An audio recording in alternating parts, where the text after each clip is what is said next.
ਬਿਸਮਿਲ੍ਲਾ sir, Rana Anjum ਨਾਮ ਹੈ ਮੇਰਾ ਤੇ ਸਾਈਵਾਲ ਦੇ ਵਿੱਚ ਮੇਰਾ ਡੇਅਰੀ ਫਾਰਮ ਆ ਤੇ ਲੰਡਨ ਬਿਜ਼ਨਸ ਆ ਤੇ ਅਨਮੋਲ ਅੱਜ ਸਾਡੇ ਖਾਣੇ ਤੇ ਤਸ਼ਰੀਫ ਲਿਆਇਆ ਤੇ ਇਹਨਾਂ ਨੂੰ 50 ਲੱਖ ਦੀ ਆਫਰ ਆ।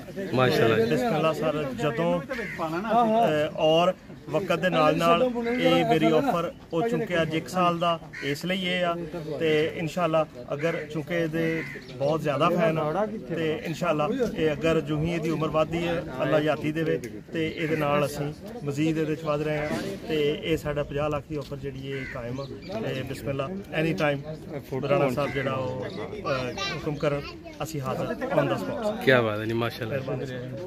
थोड़ा नहीं मिलेगा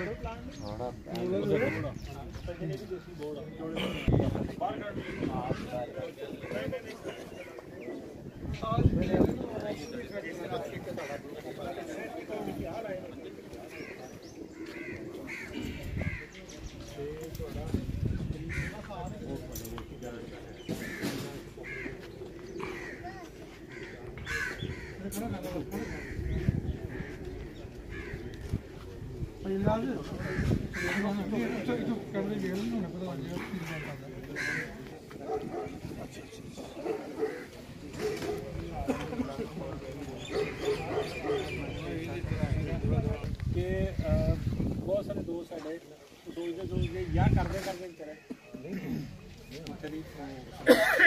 मतलब 7-8 जनरेशन तो अपने आप को फार्मर्स कहने हैं। मैं फार्मर फैमिली तो बिलोंग करना, जानवर सारे जानवर रखते हैं, लेकिन साडा ईमान बस यही है कि मतलब मैक्सिमम ये जानवर की आउटपुट होती है कि जी वो कितना दुध सानू पिला सकता टाइम से इनू बस ठीक है मतलब चल पाया काम, इनू छोड़ दो, इनू मतलब दूसरे दिन चौथे दिन शुरू कर दो भी साडा कुछ किलो सेल, क्योंकि साडी कैपेसिटी साडी अर्निंग ही इन्नी होंदी है भी जो किलो सानू बचना है वो ही साडी अर्निंग है। साडी सोच इत्थे तक महदूद है, चाहे वो पढ़े लिखे लोग ने चाहे वो जी। मैं तुहानू जाके ना रस्ते जो निकलना ना चलो सुकून हो गया फिर हुण दोस्त गल्लां करदे ते मैं मोबाइल लगा मुनासिब नहीं लगदा।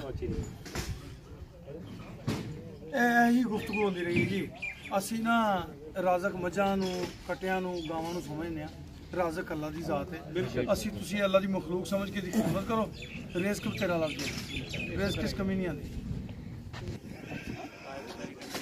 ਬਲਕਿ ਅਸੀਂ ਇਹਨਾਂ ਦਾ ਹੋਰ बड़ा प्यारा जानवर सुल्तान तो इंप्रैस हो गए, भी सुल्तान पा रहे पर वो सुल्तान का अशर अशीर भी नहीं है क्योंकि असं अपने काम से लगे हैं। चलो जी कोई नहीं, सुल्तान खांदा हराम।